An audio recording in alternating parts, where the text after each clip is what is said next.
santé. Une émission de Lionel Chalex avec le docteur Jacques-Michel Lacroix. 60 minutes pour tout savoir sur la santé. CLC Média, votre web radio.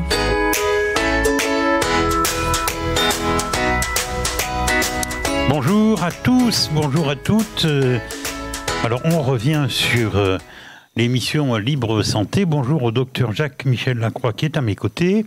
Bonjour. Ça fait Lionel, longtemps qu'on ne s'est bonjour tout le monde. point parlé, mais les aléas de la vie font que parfois on ne peut pas être au rendez-vous devant le micro. Bon, alors, on va reparler de choses qui me sortent un peu par les pores de la peau, mais apparemment on en parle, c'est de ce foutu Covid-19. J'allais dire Covid-18. Covid-19 et donc on en est où de ce BINS? Alors, l'épidémie de Covid repart un petit peu. Il y a pas mal de cas quand même, mais je rassure tout de suite les gens, ce sont des cas assez bénins. C'est-à-dire c'est une grippette, quoi. Alors si on se fait tester, on s'aperçoit qu'on est positif au Covid, mais bon, oui, il va falloir s'y habituer. De toute façon, on en aura tous les... Par un moment. Est-ce qu'on appelle une grippette? Parce qu'on a connu les jupettes. Oui, la grippette, c'est une grippe qui n'est pas trop forte, quoi. Bon. Oui, parce que là, il faut quand même rappeler aussi que le Covid, surtout au début, où on ne savait pas comment le traiter, etc., a fait des morts, certes, mais pas plus que la grippe habituelle. La grippe fait des morts tous les ans en France, alors pas directement, mais par les surinfections qu'elle entraîne. Donc le Covid, c'est un virus qui est différent du virus de celui de la grippe, qui donne à peu près les mêmes symptômes, qui peut donner des syndromes graves, mais comme la grippe peut donner des pathologies graves. Donc actuellement, il y a à nouveau des cas qui se déclarent effectivement.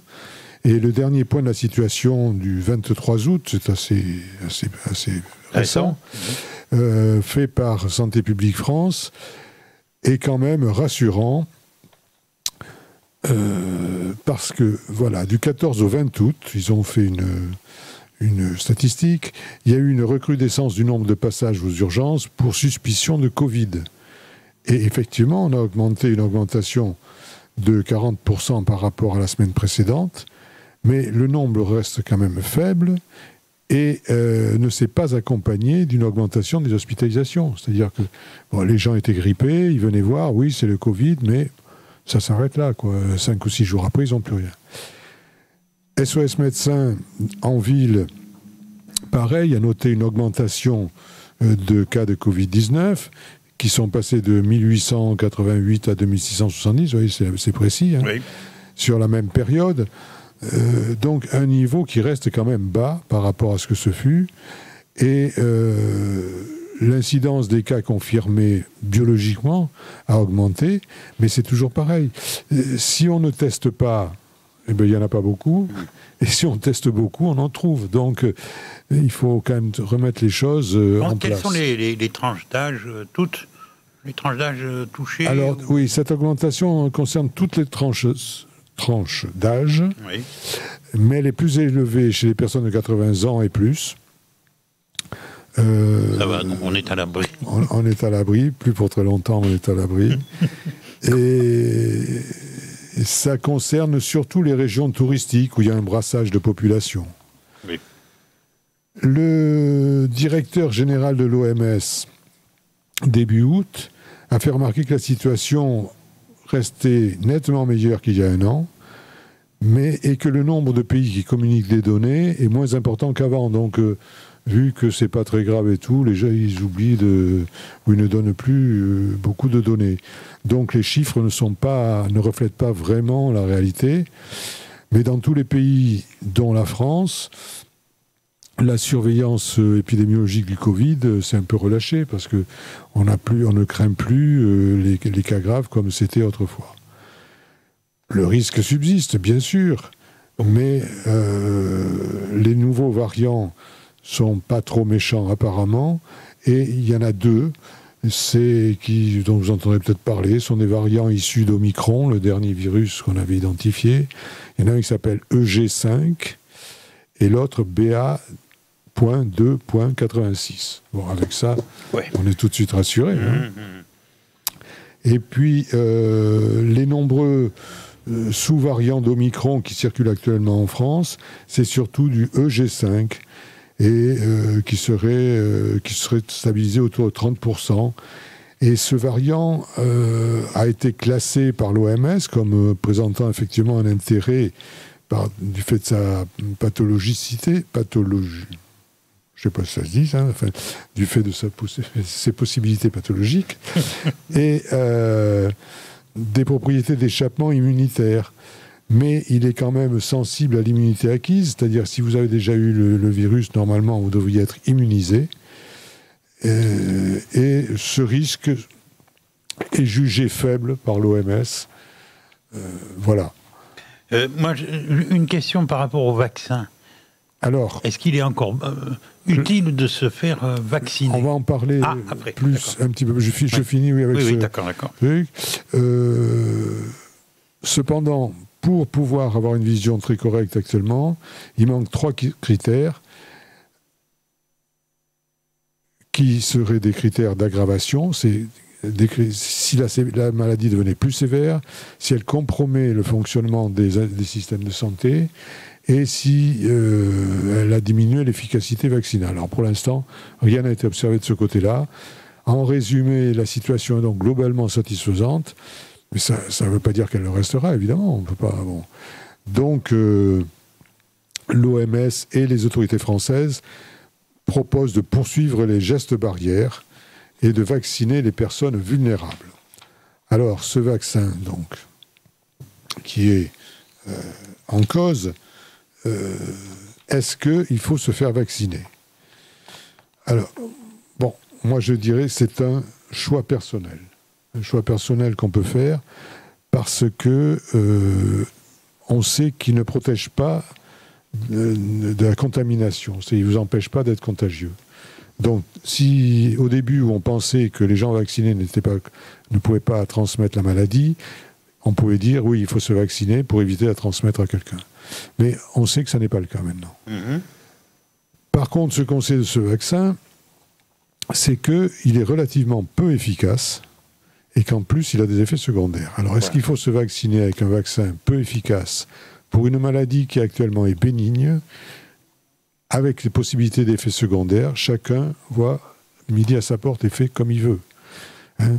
Il y a à l'automne, avec l'arrivée de l'automne et le risque d'une recrudescence de Covid, les vaccins sont revenus sur la table et sont l'objet de polémiques, surtout autour des injections de rappel, particulièrement controversées lorsqu'il s'agit des enfants, parce qu'on sait que chez les enfants, il n'y a pas de cas graves.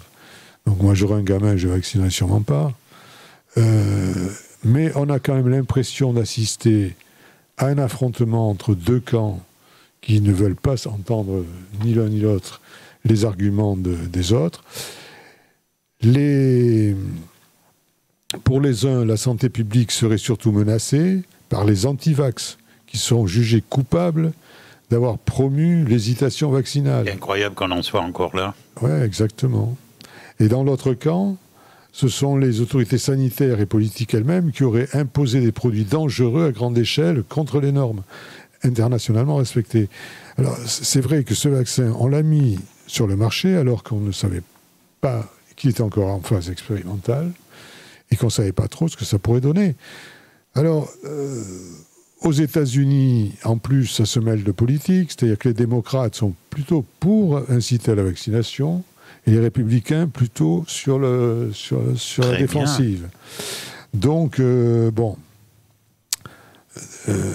les médecins, ils sont partagés comme d'habitude. Mais, alors, est-ce qu'on peut espérer un arbitrage entre ces points de vue qui sont très, très politisés, très polarisés?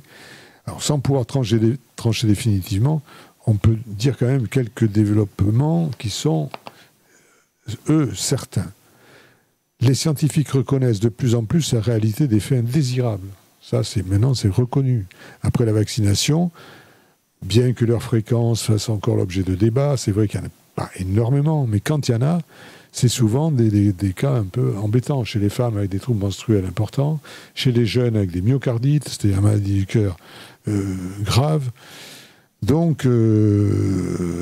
J'ai une dame ce matin que j'ai eue au téléphone, et c'est son spécialiste qui lui a précisé que suite au vaccin, elle avait un problème dans les articulations. Alors, peut-être. Voilà. Non, on en découvre. Une dame d'un certain âge qui m'a certifié, elle me dit, c'est suite... Ah bon, moi, je n'ai pas voulu la contrarier, hein, mais... Voilà. On en découvre tous les jours. Et c'est ce qui fait qu'il y a certains États maintenant qui indemnisent les victimes de ces effets secondaires. La Corée du Sud, par exemple, a assoupli considérablement les exigences en matière d'indemnisation. Et les familles des personnes décédées dans les 90 jours, c'est-à-dire 3 mois, après la vaccination, peuvent prétendre à un versement de l'État qui équivaut à 20 000 euros. Donc l'État a reconnu que ça pouvait être des effets secondaires graves. Et en plus, le problème, c'est que jusqu'à maintenant, les articles qui critiquaient le vaccin avaient été censurés. Maintenant, ils commencent à sortir. Et dans des revues qui ne sont plus suspectées de comment dit-on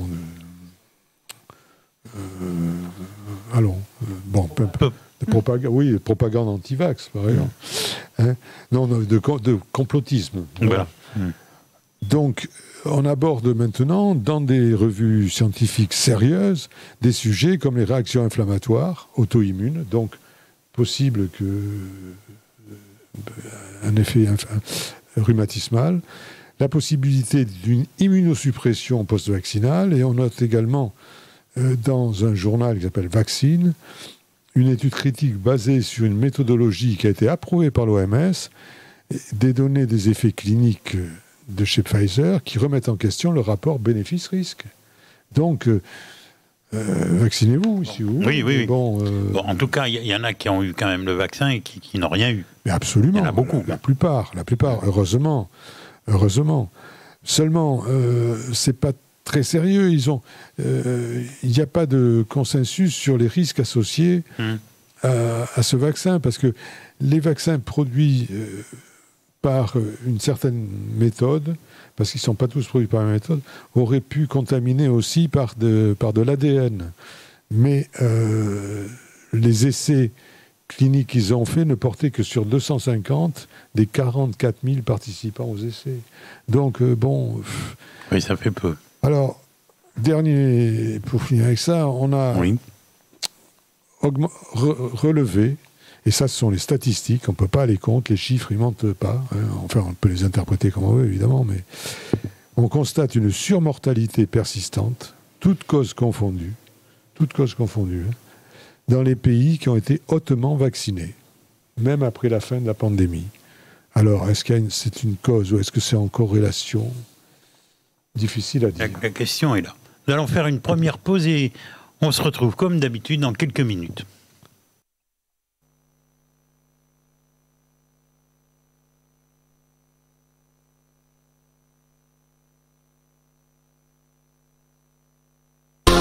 CLC Média, c'est la radio des copains.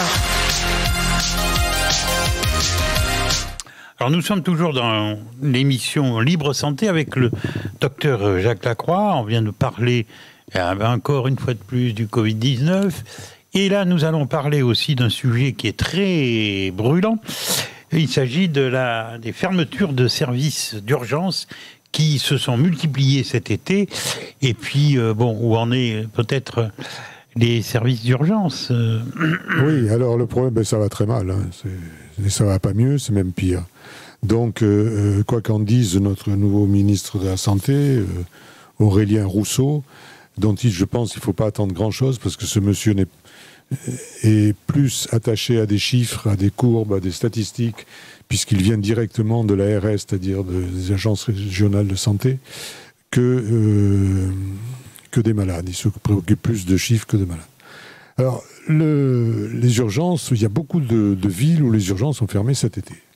Alors, par exemple, Saint-Tropez ou Laval, mais Maubeuge aussi, par exemple, les services d'urgence ont été contraints de fermer les portes par manque de personnel. Alors c'est facile pour les ARS de dire on va trouver une solution. Ils vous disent appelez le 15. Bon, et le 15 il fait quoi? Bon. Et puis s'il n'y a pas assez de monde, ben on ferme. Facile, très bien. Mais et là je rappelle ce qui s'est passé à la fin de l'année dernière quand 4 députés et sénateurs de Dordogne ont interpellé l'ARS. L'ARS, c'est donc, je vous dis, l'agence régionale de santé, celle qui chapeaute les hôpitaux, en lui disant, voilà, on a 3 hôpitaux en Dordogne, Bergerac, Sarlat et Périgueux, et les urgences ferment la nuit. Qu'est-ce qu'on fait? Qu'est-ce qu'on fait avec nos administrés? On les envoie où? Et la réponse de l'ARS a été, oui, on sait, c'est pas terrible, mais il va falloir s'y habituer parce qu'on ne peut pas faire autrement. Avec ça... C'est énorme. Moi je dis des fois, mais Thomas, il ne faut pas qu'il y ait une guerre, parce que... Ah oui, là, non, là, là, c'est chacun pour soi. N'en parlons pas. C'est un peu énorme, alors, ce que je viens de dire, mais bon. Oui, non, mais c'est tout à fait ça, oui. Ça, avec des... Non, mais bon, alors, ne parlons pas des problèmes de société. Avec oui, mais bon, moi, je vais dire, au mois de septembre, j'ai subi plusieurs fois... le monde des urgences, bon, le 15, très bien, mais c'est vrai que je parle de Libourne. Libourne, bon, sans vouloir les critiquer, on sent qu'il y a un manque de personnel. Hein, dès que vous arrivez, bon, encore moi j'ai eu de la chance, on m'a pris en considération, mais après ça s'effondre assez vite, on vous met vite dans un coin, et puis vous attendez, voilà, qui fait que moi j'ai passé une nuit sur un brancard et la journée en suivant, quoi, sur le brancard. Ce que je reprocherais, c'est que on vous raconte un peu... N'importe quoi. Ouais, un petit peu n'importe quoi pour vous faire patienter. Hein, c'est le but. Bon, ça, je trouve ça un petit peu dommage. Voilà, mais ça se sent qu'il y a un manque de personnel. Moi, je les voyais, ça court dans tous les sens, les pauvres. Je les plains, hein, ceux qui travaillent dans des conditions pareilles. Hein. Là, je parle de Libourne. Hein. Bon, et Libourne n'est pas, en ce moment, dans les notes les meilleures, on va dire. On va dire que ça. Le problème de la médecine et de l'accès aux soins en France, dont les urgences ne sont que la partie émergée de l'iceberg, c'est ce qu'on voit le plus, c'est parce que c'est là qu'on va tout de suite, c'est ce qui se voit le plus, mais le problème est énorme parce que on n'a pas assez de médecins, on en parlera dans une autre émission. Oui. Donc, il y a peu d'infirmières, d'aides-soignants qui sont sous-payés, donc ils préfèrent faire autre chose. Alors, forcément, les urgences se pâtissent de tout ça. Alors, là, la CGT des hôpitaux disait on a des médecins qui font entre 60 et 72 heures par semaine aux urgences pour éviter de fermer. C'est peut-être un tout petit peu exagéré, mais c'est quand même, la plupart du temps, vrai. Pas loin de la vérité. Exactement. Et, par exemple, le CHU de Bordeaux, qui, l'an dernier déjà, a fermé ses portes la nuit. Alors, comment faire? C'est incroyable. Quoi. Comment faire? Une grande ville comme Bordeaux. Oui. Pas d'urgence la nuit. Alors, on vous dit téléphoner au 15. Alors, bien sûr, le 15, si vous dites, bon, il y a mon mari ou ma femme est étendue par terre, je ne sais pas ce qu'elle a, elle ne bouge plus. Bon, ils enverront une ambulance, oui. Alors déjà, il faut le temps qu'ils répondent, parce que comme ils sont débordés... Moi, je n'ai jamais eu de problème. T'as de la chance. Oui. Ouais. Ah oui, franchement... Et puis après, s'ils estiment que c'est pas suffisamment grave pour envoyer le SAMU, ils vont vous envoyer vers qui? Voilà. Ce qui m'a surpris, moi, c'est qu'on m'a envoyé une ambulance privée. Oui, ben oui, forcément. Et l'ambulance privée est tenue de faire un premier bilan sur place. Oui. Pour leur dire, oui. Pour éviter peut-être, d'envoyer aux urgences. Parce que vous n'étiez pas à l'article de la mort. Et non. Voilà. Donc, il fallait juste un moyen de locomotion. Oui. Alors, la crise s'est accentuée cet été, surtout, entre autres, à cause de l'entrée en vigueur de la loi Rist, qui plafonne la rémunération des intérimaires. Parce que avant, moi je me souviens avoir travaillé par exemple à Bergerac, à l'hôpital de Bergerac, aux urgences. Il n'y avait pas assez de médecins. C'était déjà il y a 4 ans ou 5 ans. Il n'y en avait pas assez. Donc, il faisait appel à des intérimaires, dont moi, puisque j'étais à la retraite, mais je faisais quand même de l'intérim. Et il est arrivé que sur 3 médecins, on était 2 intérimaires. 2 intérimaires. Et comme maintenant, ils ont limité le plafond de rémunération des intérimaires, eh bien, ils n'en trouvent plus. Parce que les types disent « je veux bien venir, mais vous me payez un peu plus ». Alors, de nombreux médecins maintenant refusent, et c'est insuffisant pour avoir un bon fonctionnement. Alors, au niveau médecin, moi, aux urgences à Libourne, j'ai toujours eu un médecin étranger. Ah oui, alors heureusement qu'on a ces médecins étrangers. Alors, gentil, hein, oui, ces médecins étrangers qui sont... Alors le problème des médecins étrangers, soit ils viennent d'un pays de la communauté européenne, et dans ce cas leur diplôme est admis, ils peuvent travailler comme ça. Soit ils viennent d'un autre pays, et dans ce cas, ils ne peuvent travailler que sous l'autorité d'un autre, autorité toute théorique, et ensuite ils passent un simili-concours pour avoir l'équivalent. Par contre, ça arrange quand même bien les hôpitaux, mine de rien, parce qu'ils sont payés 4 fois moins qu'un praticien hospitalier. 4 fois moins? Oui. Tant qu'ils sont attachés, ils sont payés 4 fois moins que s'ils avaient le titre de praticien hospitalier. Et heureusement qu'ils sont là pour faire tourner les hôpitaux, quand même. Donc, bon. Et il y a, pourtant là, j'ai la citation d'un mec qui s'appelle Pelou, qui est le président de l'Association des médecins urgentistes de France. C'est pas quelqu'un de droite, hein. Non. Et il considère que le plafond de rémunération actuel n'est pas suffisamment attractif pour les nuits et les jours fériés. Alors si lui il le dit, oui. Bon, dans les zones touristiques, les services d'urgence ne parviennent pas à faire face. Alors, je parlais tout à l'heure de Saint-Tropez, les urgences restent fermées dans la nuit de vendredi à samedi, du mardi au mercredi, a annoncé la direction en raison d'un manque ponctuel de médecins urgentistes. Et comme ils ne trouvent pas non plus donc, de vacataires, ben on ferme. Donc ils acceptent que les urgences vitales. Alors comme il va falloir clore notre émission, la solution dans tout ça, est-ce qu'il y en a une? Oui, dans 10 ans, quand il y aura plus de médecins. Dans 10 ans, ah oui, d'accord. En attendant, je ne sais pas ce qu'ils peuvent faire. Si, ils pourraient favoriser l'éclosion et le développement de centres comme nous avons à Libourne ou comme SOS à des clims. Voilà, ou comme SOS Médecins à monter à Bordeaux des centres de consultation pour que les gens n'aient pas à aller forcément systématiquement aux urgences. Mais au lieu de favoriser ce genre de choses, il leur faut des bâtons dans les roues autant que c'est possible. Ah oui. On va le rappeler et on va conclure là-dessus. Du reste, à des clims à Libourne, sachez que c'est à côté de l'église de l'Épinette, très pratique. C'est ouvert tous les jours. Tous les jours de 20h à 23h. De 20h à 23h. Et le week-end. Samedi, dimanche et les jours fériés, dans la journée. Dans la journée, à partir de quelle heure? Alors le samedi à partir de 14h et le dimanche et jour férié à partir de 10h le matin. Jusqu'à minuit? 23h. 23h. Voilà. Et le numéro de téléphone, est-ce que vous le connaissez? Aïe, aïe, aïe, aïe, aïe. Bon, mais vous allez le trouver sur Internet, vous allez le trouver. De toute façon, c'est sans rendez-vous, donc... voilà, vous y allez comme ça, sans rendez-vous. Si vous avez une urgence, bon, à des clims. C'est à côté de l'église de l'Épinette. Juste en face, oui. Sur Internet, vous allez le trouver sans problème. C'est hyper pratique. N'hésitez pas. On doit stopper... cher docteur Jacques Lacroix, on se retrouve dans 15 jours, bien évidemment. Absolument. Avec d'autres sujets.